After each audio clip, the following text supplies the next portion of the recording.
Hello, everybody, and welcome to Psyched Out, a podcast where we talk about all things psychology. I am your host, Emily, and today we're going to be talking about more of the Epstein files. For those who don't know, I have a background in law enforcement and a degree in forensic psychology, so I will do my best to weigh in on some of the psych components of the Epstein files, what they can tell us, what we can note from different pictures, etc. I've read about 8,000 documents at this point and viewed mixed in our photos, so I say read kind of loosely. But I've seen about 8,000 documents, and as I go and they get more text based, this content's going to slow down a little bit because I have to read through all of those, right? So there's going to be some normal content sprinkled in throughout, but this is something that I'm going to keep up with. So if it's something you're interested in, please like, comment, subscribe, hit the bell icon. That way you can get notified when a new file or a new episode is discussed pertaining to the Epstein files. But I'm not going to take too much more of your time. We're going to go ahead and jump in. So some of these pictures I don't really have a specific analysis on. I just thought that they were interesting and they made me uncomfortable, which I think is good enough because I think I have a pretty decent intuition. This picture in particular is one that comes from a photo disc where Epstein went on a trip with Bill Clinton. And I don't know exactly where it is that they went. It was somewhere in Asia, if I'm correct.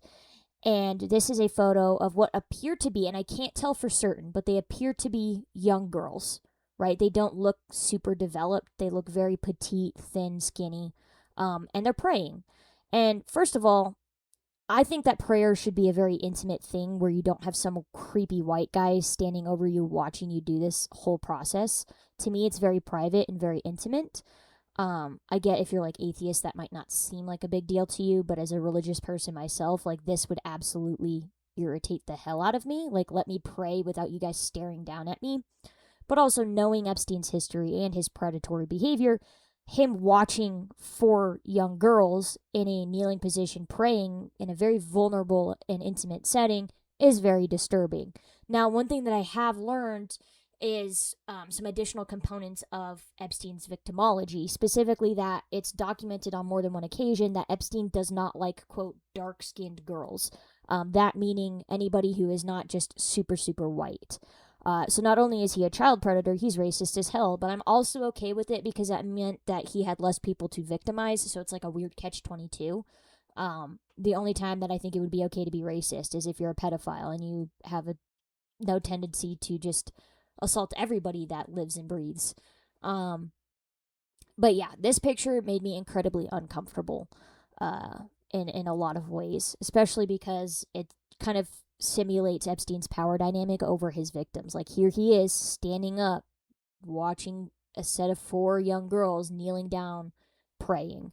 It just reads really weird.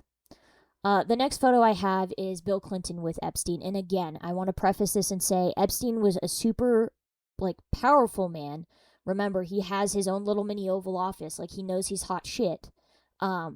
He had a vast reach in the upper echelons of society to the point that there are going to be people who are completely innocent and had no idea what it was that he was doing, because he also functioned as a legitimate business person as well. Like, he did have legit business practices that he used as a front and a scheme to do his more sinister side of, quote, the business.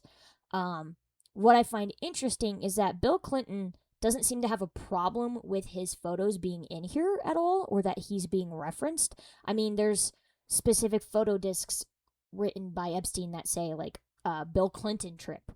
He doesn't have any concern with his name being in there, which to me says a lot, because I feel like the only reason that you would want your identity to be secret is, number one, if you're the victim, and we don't want to re-victimize you. Two, if there's current court processes going on and this stuff's not allowed to be released yet. And then three, if you have something to hide and if you're guilty. The way I see it is the best way to get the monkey off your back, so to speak, is to just say, hey, yeah, I'm in there.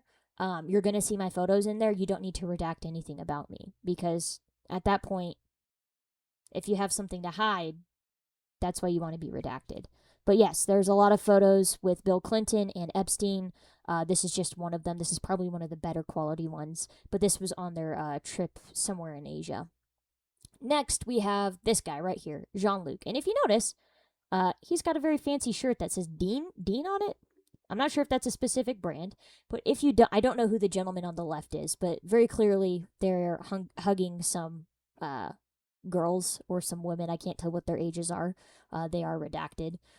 This guy has crazy eyes. Now, this is more of a gut feeling than anything, but as somebody with law enforcement experience, I have seen individuals that are habitual drug users and how they are on like stimulants and things like coke and meth and all sorts of stuff.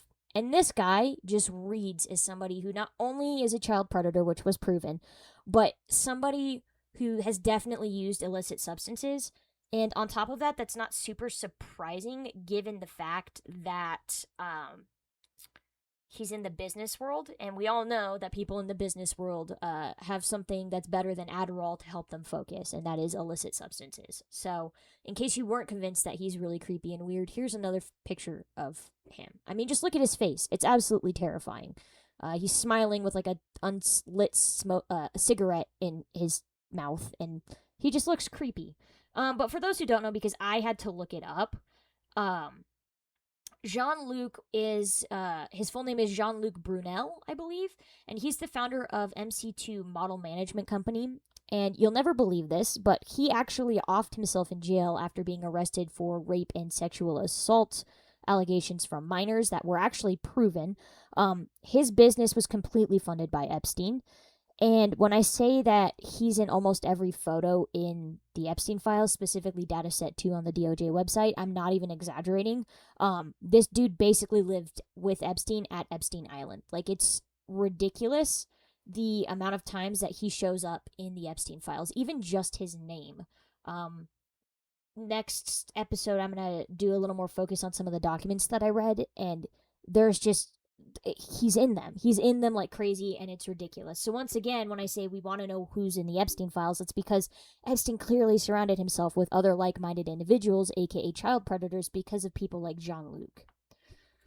Next, we have another individual. His name is Leon Black. I'm going to tell you who he is at first and some of the allegations against him, and then what it is about this photo that particularly disturbs me and stands out and kind of highlights what the situation is, because we can actually get a lot out of just a photo. So first and foremost, this is Leon Black. He is the founder of Apollo Global Management, and he has done about, I think it's 150 to 170 million dollars worth of business deals specifically with Epstein. He faces sexual assault allegations. I believe all of them have been settled out of court, which means it might have been settled civilly. But the most prominent one and most appalling one was an allegation from a 16-year-old girl with autism and a form of Down syndrome who stated that he assaulted her so bad that it left her bleeding and sobbing. Again, this lawsuit was actually dropped in 2024, so pretty recently, and that leads me to believe it was likely settled out of court. But Leon Black, due to the allegations against him and the Epstein documents being released, ended up stepping down as the CEO of Apollo Global Management just because he was in a lot of hot water. Now, what particularly disturbs me about this photo is a couple of things. Number one, this is not the only photo of him in it. There's another one very similar to this. For those who are listening on the podcast, he is standing buck naked in a towel with a watch on his left wrist and a cigarette in his right hand. He's smoking. He's very casual. The fact that the cigarette is lit and he's actively been smoking it leads me to believe that he is not concerned with his photo being taken. Also, the fact that he is standing buck naked in a towel. This is somebody who is not concerned about being photographed, which means he is comfortable with the person who is photographing them. I don't know who took the photograph. If I had to guess, it was probably Epstein or Ghislaine Maxwell or Jean-Luc, because they are the ones that are typically taking photos. Which means that in this situation, he's very comfortable and very familiar with the estate, with Epstein's associates. He is not at all concerned about the state that he is in. Most people would be like, hey, why are you taking a picture of me buck-ass naked in a towel? They also would not be smoking a cigarette. So again, we can infer a lot just based off of an image and somebody's body language and behavior. His shoulders are relaxed. He's got some semblance of like a bemused look on his face. He's not concerned at all. He's right where he wants to be. I will say that when I saw this photo, it disturbed me in the sense that he just has the face of somebody that makes me uncomfortable. And this isn't psych related. This isn't like analyzing somebody's body language in a photograph. This is just a gut feeling of sometimes you look at people and you go, ooh, ooh, and you just get a bad feeling about them. I saw this photo of him and my stomach did a flip. Like, this is a bad guy. I don't like it. It made me cringe. Somebody else that is mentioned in the files is this man right here, David Copperfield, a famous illusionist. That is Ghislaine Maxwell on the left. For those on the podcast, they are both wearing white bathrobes, and he has his arms wrapped around her and a leg slung over her. They're standing up. He's smiling. She's smiling. Now, from court documents, Ghislaine has been described as somebody who is very cold and very unfriendly.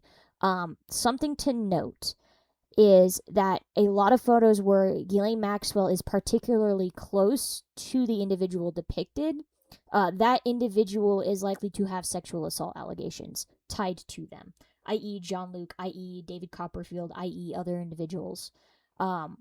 This is based on the plethora of photos and documents that I viewed. Even Epstein's been super touchy with Ghislaine. Like, she's super cold and calculated towards the victims, and yet she's super relaxed and friendly with child predators.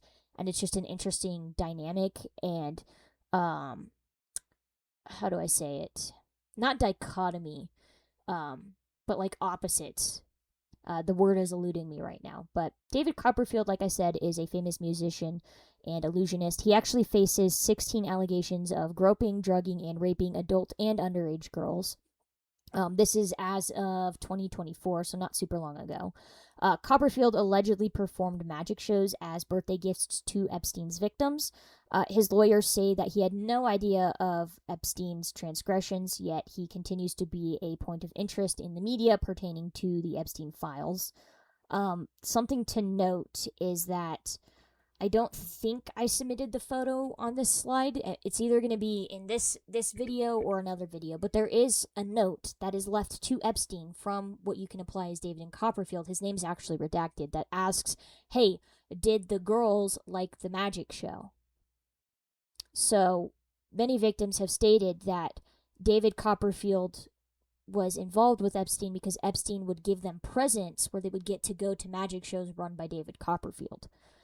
And that seems to be alluded to in some of the notes that were pulled out of a trash pull in Palm Beach.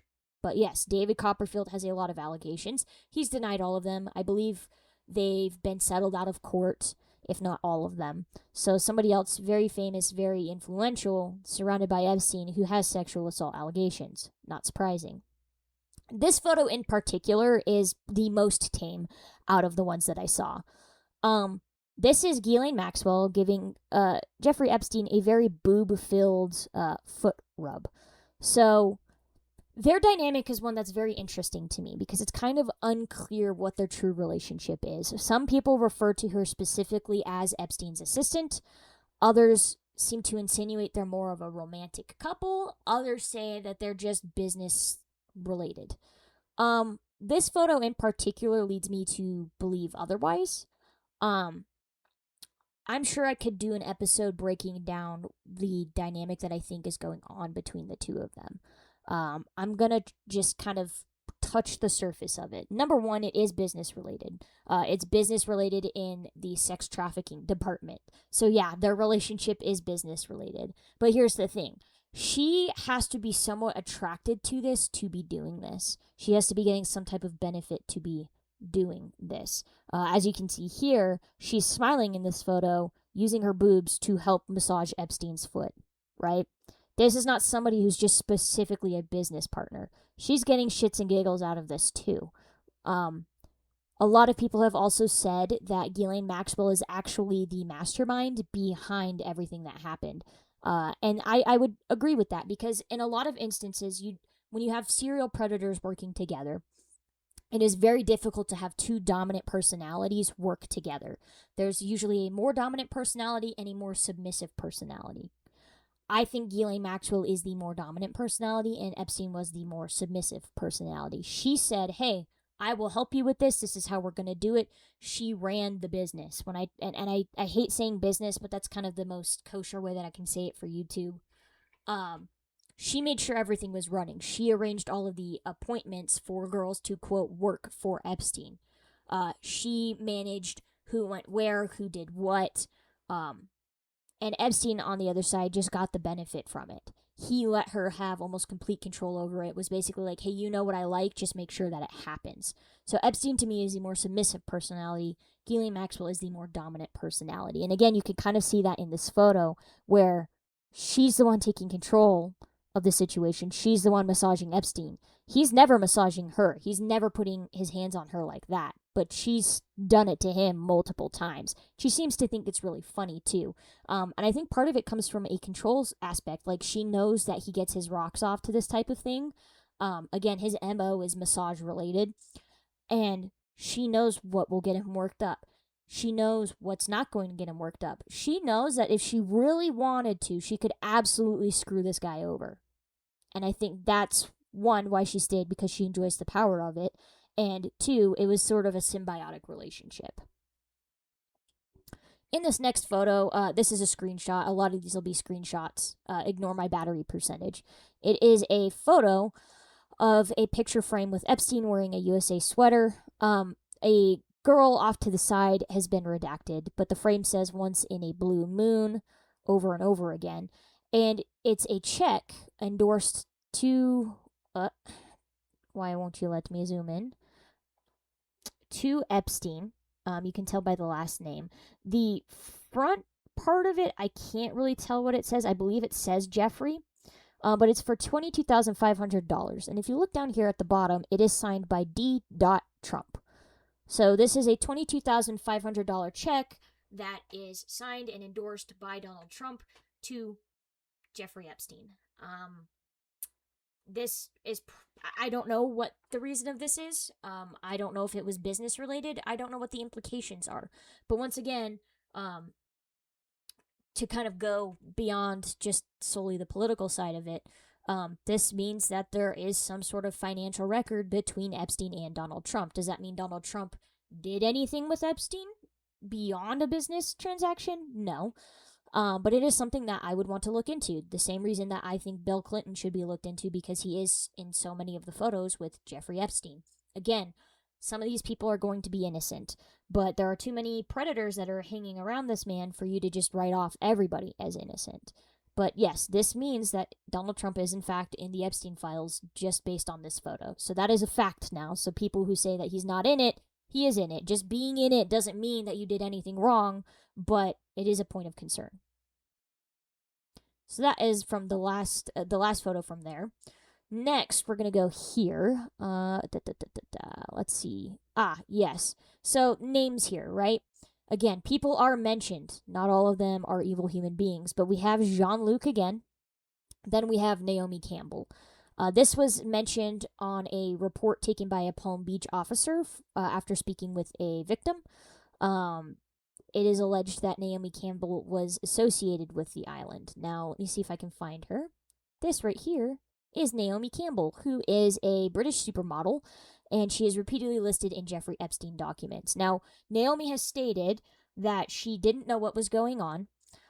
She was about 31 years old when she went to the island for the first time, or associated with Epstein for the first time, and that was because of her now ex-boyfriend, Flavio, which I didn't know you could actually name somebody that, but apparently you can. And the thing that I find interesting is she's in the modeling industry. She's mentioned with Jean-Luc. You know who else was in the modeling industry? Jean-Luc. I'm not going to say that she had anything to do with what was going on, because again, I don't know. But I do find it peculiar, and I do find it weird that people who are in the same business and intersect with one another are interacting with the same child predator. She may very well have not known what was going on, but again, somebody that is worth looking into. This next one is incredibly interesting to me because it kind of references a letter from my video, my first video. Let me see if I can find it. I don't know if I posted it. There it is. So this letter, if you remember, was about a girl who visited Arizona, got to hang out with her sister, went to Zorro, New Mexico, Palm Beach, Florida, basically all the locations that Epstein had a house or a compound at, right? I believe that through my research, this individual is the same one. Again, name is redacted, which is fine. I don't need to know the name. I don't need to know who it is. That is within their right to keep private. We don't need to re-victimize people. However, there is a testimony from an individual whose timeline matches up almost specifically with that letter. And I want to say it's this person right here who says that she was assaulted 4 times before she turned 18 in Paris, New Mexico, and Florida. 2 of the assaults were rapes. And the perpetrator snuck into the room while she was sleeping. Now, something that I haven't gotten a lot of evidence of just because I forgot to take screenshots of it is that if you go through the Epstein files, there are lots of photographs where people are pictured sleeping. Little bit of a psychoanalyst on that, just based on my perspective and what that means to me. Number one, okay, if we remember correctly, I'll give you an example. There is the photo of the child right here that is clearly asleep, framed up in Epstein's office. There are other photos of numerous people sleeping throughout the documents. What that says to me is, number one, the power dynamic, right? Epstein likes being in control. He likes taking over situations. He likes being in charge. When somebody is sleeping, they are in the most vulnerable state that they can be in. They have no idea what's going on. They don't know legitimately anything that is happening until they wake up. Once they wake up, then they can kind of piece it together. But even then, if you're tired enough, it takes you a second to get your bearings and kind of know what's going on. It is the prime example of a predator seeking out prey. I'm going to get you at your most vulnerable. I'm going to surprise you. I'm going to assert my dominance while you have no opportunity to strike back. It's what makes things so scary about this. And the fact that there's all of this symbolism and all of these photographs of people being, taken advantage of in a way where they're photographed and they have no idea that it's happening. And it's not just underage girls that have been redacted. It's people that have gone on flights with Epstein. It's people that you see once in the files who maybe visited and then left and you don't see them again. There's so many people that are just pictured and photographed while they are sleeping. And, it's a little bit different than like, oh, I'm, asleep on the couch with a puppy, right? And that somebody's taking a photo because that's cute. These are people who are completely alone. There's no reason to be taking a photograph of them, especially the ones where there's grown-ass adults in it. There's no reason to be taking a photograph of a grown-ass adult that is sleeping. None. You're not going to go, oh, what a cute little grown man sleeping on an airplane. Nobody cares. There's no reason for that. It's not even like you're related. So what's the point? Well, the point is, I'm doing something and asserting power over you, and you can't do anything about it. You don't even know about it. You don't even know that I am doing this. So in a way, I'm still establishing that predator-prey dynamic. And the fact that it's also in an MO of how he assaults people leads me to believe that it is completely and totally intentional. In this next document, we have an interview. This was an interview written down by a Palm Beach investigator that says Jeffrey Epstein believes monogamous way of life is not way of life or way to live. So Jeffrey Epstein believes a monogamous way of life is not the way to live. They shorthand it, so I apologize for stumbling over that. It's not healthy to be in a monogamous relationship, and that he had an idea to build a harem. So, given what he did, not that surprising that this is his belief system. But again, I find that people who want to build harems, it's not out of love, it's out of greed, it's out of sexual perversion and sexual deviancy, and it's out of a power dynamic. This is a man who wants to control women, and he's going to do that in every way possible. You sneezed and it scared the hell out of me, Riptide. Look at him, though. He's very cute on his pink little blanket. Anywho, sorry, I got distracted. That's my dog. But yeah, this is somebody that has a power dynamic who wants, and it's not even like, oh, I want a harem of like people that actually have a legit relationship with me that I love and I care about. It's, I want a harem of people that I can victimize and abuse. That is the intention behind it. It's not this sweet like, oh, I want a polygamous lifestyle. No, you don't. It's not even remotely for religious purposes, and polygamy is a problem in and of itself. So we're not even going to get into that. But It's it's frustrating because the writing was on the wall with all of this, man. Like I said, Jean-Luc is everywhere. So this is a CD that says Jean-Luc gay pics. And it's got like 5 or 6 photos of it of Jean-Luc kissing another man.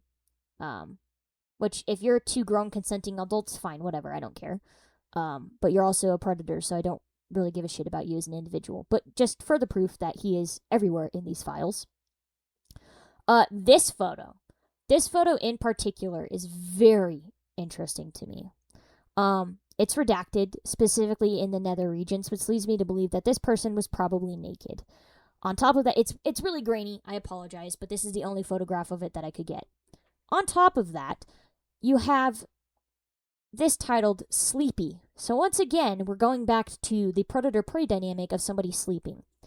The other thing is I don't think I've ever seen somebody fall asleep with their arms stretched rigidly out in front of them, upwards at like a 60-degree angle, with their head awkwardly on some sort of platform and their body awkwardly laying on the floor. This does not even remotely read as somebody who is sleeping. This person's either unconscious or they're dead. I don't know what's going on here, but this is not a comfortable position to be in. This is incredibly predatory, and the fact that it's titled Sleepy as a photograph leads me to believe that once again, this dude is just a predator who likes the fact that he can assert dominance over people and has plenty of photographs where people are asleep and don't know that their photograph is being taken. Again, I don't know everything that's going on in this photo, but this in particular is incredibly disturbing just based on how the body is positioned and the caption alone. Something else. So, y'all remember actually, let me show you the original photo. Y'all remember the ballerina leg that was like in the bathroom? Let me see if I can find it. It's in here somewhere, I believe. Where is the ballerina leg? It's over the bathtub. I might have only posted it on TikTok. I don't think I have it in here, which is a little sad. There is a bathtub picture where Epstein has a ballerina's leg. It's like a statue hanging over the bathtub, and it's a woman's leg. You can tell just by the shape of it, and she's putting on a ballerina shoe, and it's like her arms, but it's mounted specifically over a bathtub. And I was like, that's really weird. Why the hell would you just randomly have that unless it's like a fetish thing, right? Then, lo and behold, what do I find? A bunch of young girls, I'm presuming because it's redacted, in ballerina shoes. But that's not all. He has a whole freaking CD called The Dancer's Images, which leads me to believe that this guy definitely has a thing for dancers, for their legs, for their feet, and it explains why he has that weird ballerina statue just hanging over his bathtub. These next photos piss me off because they're redacted, but it's Ghislaine Maxwell in this flight suit. I know this because in other photos it's not redacted, which leads me to believe, 1, why are we not being consistent with our redactions? And number 2, why are we redacting the face of a perpetrator and a predator who's in prison, like as we speak? This exact photo on the right, where she's in some sort of flight uniform next to a cow, I can't tell if it's a statue or not, I'm assuming it's a statue, is in the first data set of the Epstein files. There's no reason to hide her. So why the fuck is the government redacting her face when she's in prison for sex crimes? Make that make sense. This CD is one that confuses me because the first part's redacted and then it says Mox or Max Vanderfell or Wanderfell. I don't know what this means. I tried looking it up. I'm including this because if you know what it means, please let me know. I have had no luck. Now, if you guys remember the binders that I cried and complained about in this photo and not being able to read them, don't worry. Somebody did me a solid in the investigative process and took close-ups of it. So let's take a look at what these binders say. LSJ means Little St. James. Then we get a reference to the boat. PB stands for Palm Beach, miscellaneous clouds. Wedding, Tucker, and then North Salem. I don't know who Tucker is, but I would like to know. Also, these binders contain these sort of flat, square images that are a bit grainy. They're in these like little laminated binder pages. So this dude had printed out copies of all the binders, all the photos that were on the discs in these binders and labeled the binders, which, like, dude, you're not doing yourself any favors, but whatever. Next, we have Zorro, reference to Zorro Ranch / Vegas, Little St. James aerials, clouds, Prague, painting, miscellaneous, Paris, and then gay Jean-Luc. Here we have 65th Backyard, Palm Beach Girls, LSJ aerials, and LSJ. Then we have Jeffrey Epstein 50th birthday, Thai, Moscow Girls, Africa, Hawaii, Zorro, Crack Hole Proposal, I don't know what that is, Bali, Thailand, Asia, Russia, nudes, and then yoga girls. Then we have Little St. James boat views, Mallorca, I don't know how to pronounce that, cancer benefit, so don't worry guys, he was a charitable man. Little St. James Christmas of 2004, and then a whole photo album for Jean-Luc at Zorro. Then we have LSJ boat, Palm Beach. That's a duplicate, I believe. Yep, okay, so we're just cycling back through. But yeah, interesting. More binder pics. Palm Beach and Little St. James, clouds, Palm Beach sunset, Little St. James miscellaneous carnival, black and white photos, and then Little St. James bedrooms. Then we have blank knee. So he photographed somebody's knee. The photos are actually pretty scary. Somebody definitely blew out their knee. It got super swollen and like puffy and gross looking. So I don't know who that was. But if you're a good person, I hope your knee healed properly. If you're a piece of shit, I hope it healed like shit. Then we have Palm Beach dives, Ohio horse event, which was a horse race thing. The Rolling Stones, which is pictures of a Rolling Stones concert. 71st Jeffrey Epstein Miami Hotel, Jeffrey Epstein dinner, Jeffrey Epstein girls. Then a random picture of a tree frog. You can't even tell it's a tree frog. And then a bunch of other random photos. Here we have probably the biggest binder of all. Little St. James, 29th birthday, Christmas again.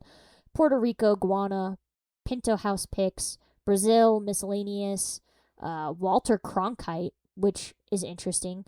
I Googled who that was. I'm going to Google it again because I don't want to misquote. I want to make sure that I'm remembering correctly. But he died July 17th of 2009. There is a photo or two of Walter Cronkite in the Epstein files.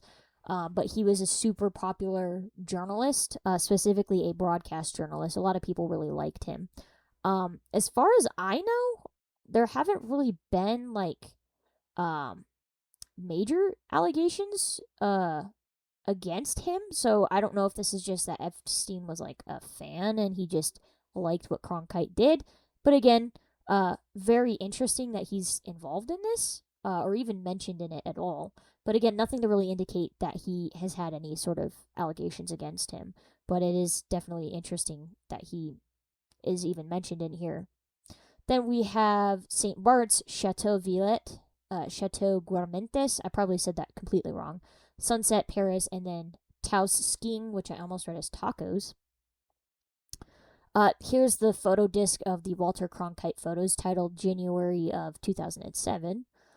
And the last photo album, which is Africa of 02. Vanity Fair, Crack Hole Proposal again. I still have no idea what that means. Hawaii, miscellaneous images, Danny Hillis. Actually, who is Danny Hillis? I read that wrong initially. Danny Hillis. Oh, okay. So, Danny Hillis is apparently an American inventor, entrepreneur, and computer scientist. Interesting. I did not know that. Let's see. Danny Hillis. Do you have any sort of allegations against you that we need to know about?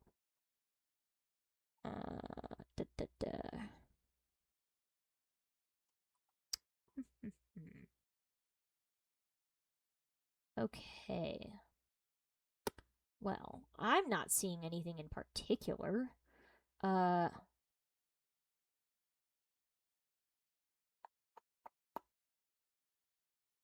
don't think anything. Yeah, it just says that he's an American computer scientist. We just Googled live on air, guys. Look at that. Interesting. I'll have to look into that because there is a reference to Epstein, but I don't know if that's because he's reporting on it or if he's involved. But that's something to take note of. I can't believe I misread that. I didn't realize that. I read that as Hills instead of Hillis because I'm dumb. Then we have 10 Convenlion. I don't know what the hell that is either. Alhambra, Spain, 50th birthday, more Zorro, and then Jeffrey Epstein glasses, Wall Street Journal. That's the last that I have of the binder titles. Here we have Jeffrey Epstein, Abby, and then Les finished. At the time, I didn't know who Les was. Les is short for Les Wexner. I don't recall talking about Les Wexner because he's going to be somebody coming up in later of in probably the next episode because there's a lot more evidence of him later. But basically, Les Wexner is somebody who founded Victoria's Secret, Abercrombie and Fitch, etc. But there are a lot of one, Victoria's Secret is problematic in and of itself just because of the way it hypersexualizes women. But there's additional evidence to support why I think Les knows more about what's going on than he is letting on top of the fact that Abercrombie and Fitch has been accused of child sex trafficking. So this is something that we'll talk about next episode and stay tuned on. This is a photo, one of a few of, I believe this is Bill Clinton with Michael Jackson during the Bill Clinton trip. To Michael Jackson's credit, he looks incredibly uncomfortable. I know the picture's kind of grainy, but what this says to me is like, I don't really want to be in this situation. But yeah, Clinton and Pilots TED convention. So yeah, Michael Jackson in the files. I don't think he actually had anything to do with it, but he's in there. Again, basically highlighting how much of a reach Epstein actually had in not only Hollywood, but the music industry and just the upper echelons of society. Now, these next two photos are something very interesting because if you'll recall, you remember this statue that was sitting in the bathroom on this weirdly striped chase/lounge. Let me go all the way back and show it to you in case it is something that you have forgotten. It's this one right here. Notice how he's sitting right in the middle, right?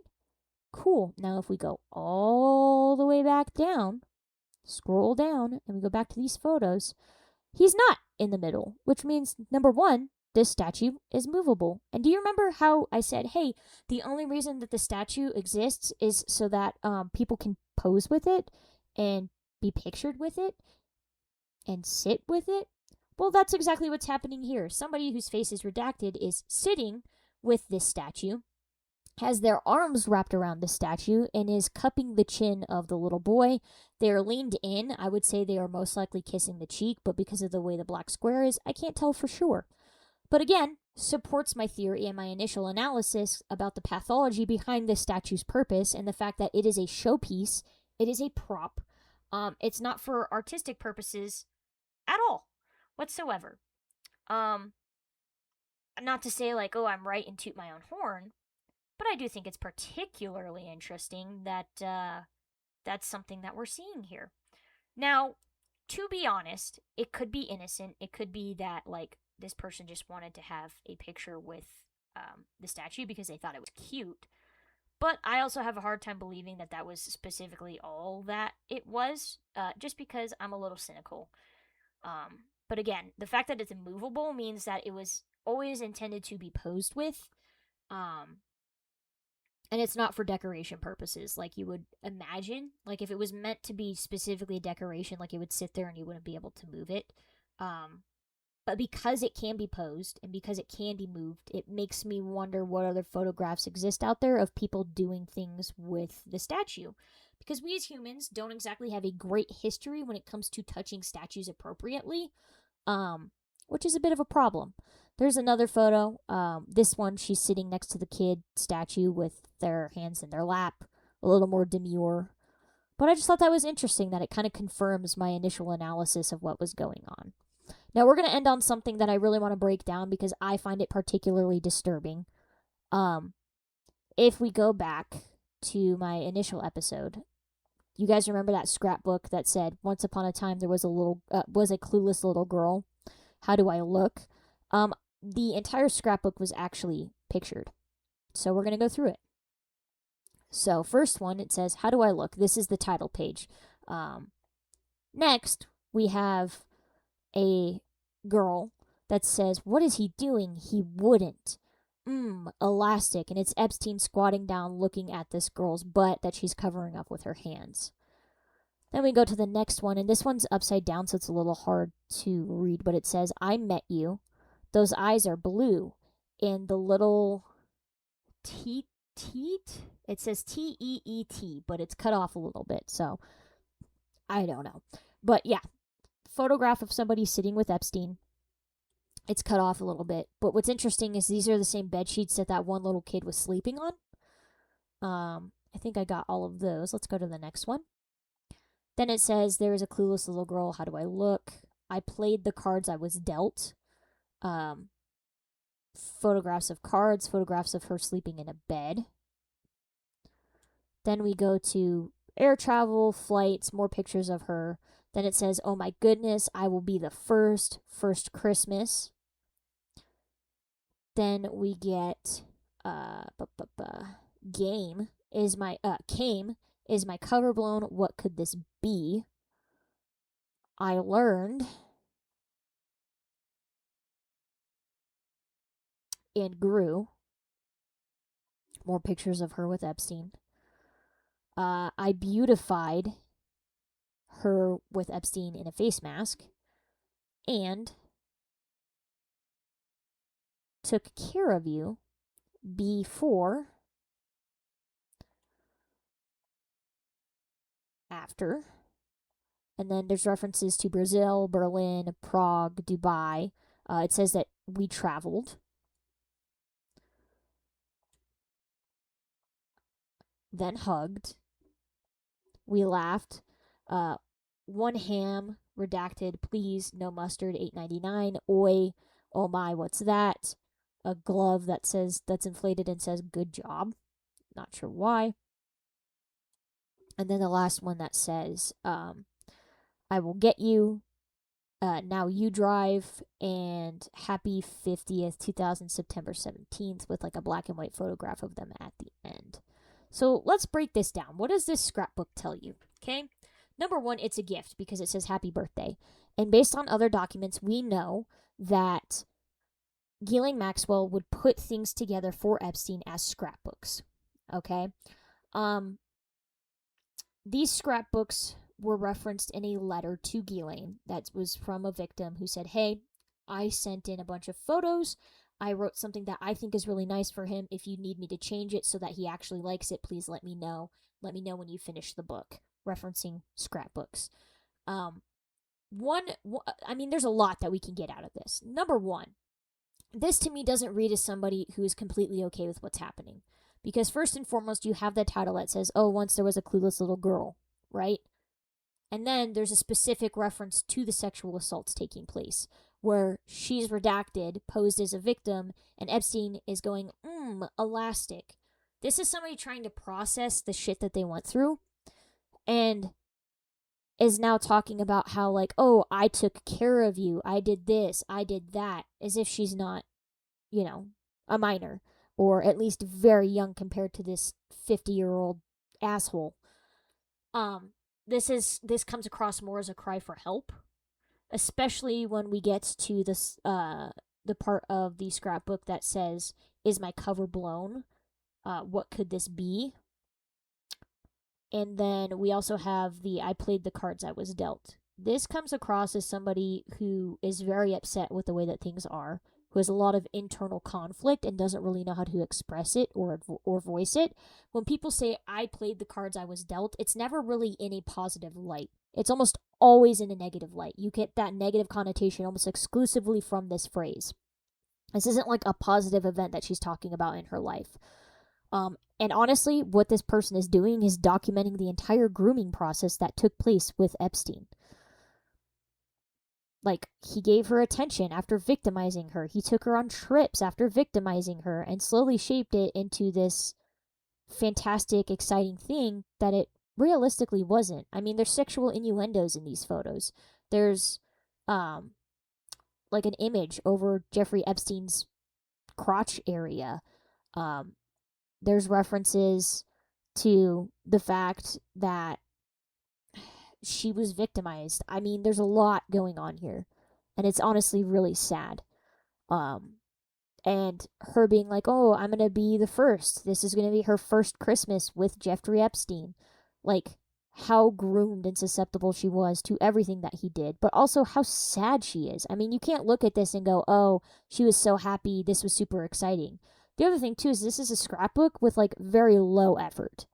You look at this and you don't go, oh, yeah, that's a great, fantastic scrapbook that somebody put together. This reads to me as something that somebody did minimal effort in and then was like, okay, here you go, happy birthday. It's just sad, honestly. But what is important to me about this is the fact that Jeffrey Epstein kept the scrapbook. What does it mean based on the fact that he kept it? Well, it was important to him. It's a keepsake. It's not a trophy. People get those confused. Keepsakes are for private use, private sentimentality. Trophies are for display. So when we talk about like serial predators or serial killers, if they take something from a victim and they keep it to themselves in like a private location that they can reference to, and keep it solely from themselves, that's a keepsake. If it's something that they give to somebody else, something that they put up on the mantle that's inconspicuous to the average person but means something to them, that's a trophy. That's something on display. This is a keepsake. The fact that he kept this means that this was really important to him. And at the very least, the individual depicted in this who is redacted was incredibly important to him, if not, somebody that he really enjoyed victimizing, if not grooming at the very least. This says a lot about his pathology in the sense that there are certain people he will keep around and certain people he will like and others that he will definitely get rid of if the opportunity presents itself. The most interesting thing about this to me is the fact that he kept the scrapbook that documents basically the entire grooming process that he did for one of his victims. Absolutely atrocious.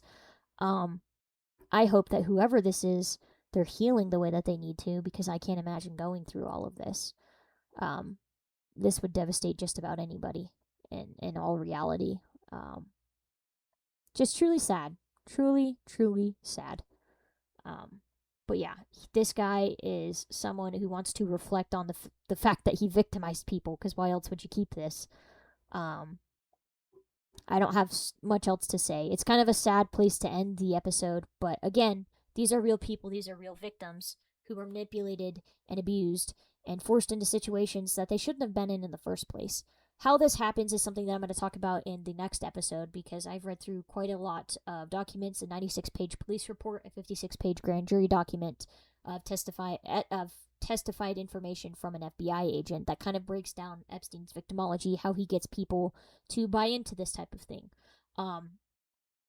If you want to be notified for when that video drops, please like, comment, subscribe. Let me know if you guys are looking through the files, some of the things that you're seeing, things that stick out to you. If you want me to talk about it, I'd be more than willing to. But this is a deranged man who gets his rocks off on victimizing young little girls and keeping keepsakes from them because he knows what that actually means and nobody else is going to know. And I think that we can learn a lot based on the images that we see in these files, even if a lot of stuff is redacted. But I think that's all I have for you guys. So thank you for watching.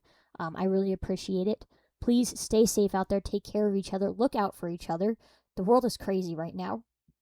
Everything's like freaking exploding and blowing up. So just be safe.